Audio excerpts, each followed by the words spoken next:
Question and answer by L.G. Alexander. Lesson 38.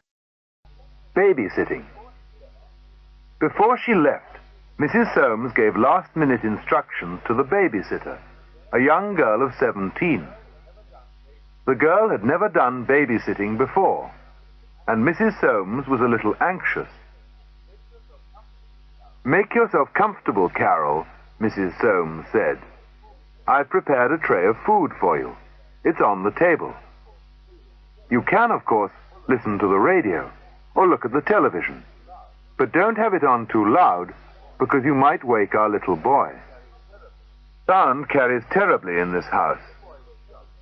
If the boy wakes up, go to his room and stay there for a few minutes. He'll go back to sleep immediately. Anyway, he's 4 years old, so you shouldn't have any trouble. My husband and I will be back at about 11 o'clock. Mr. and Mrs. Soames returned rather later than they had expected. A light was still on in the living room, and the television could just be heard.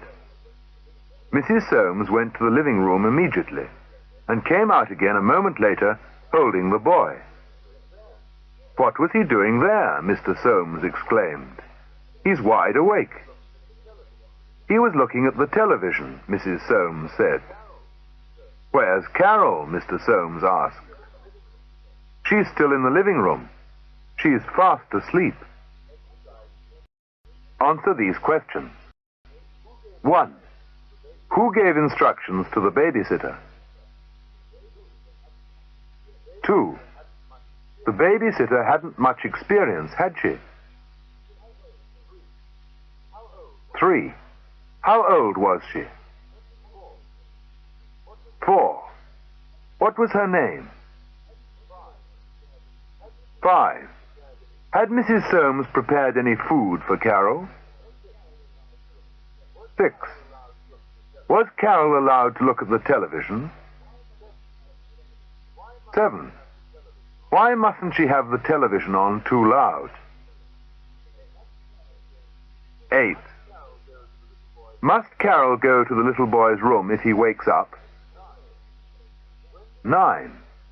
When did the Soames expect to be back? 10.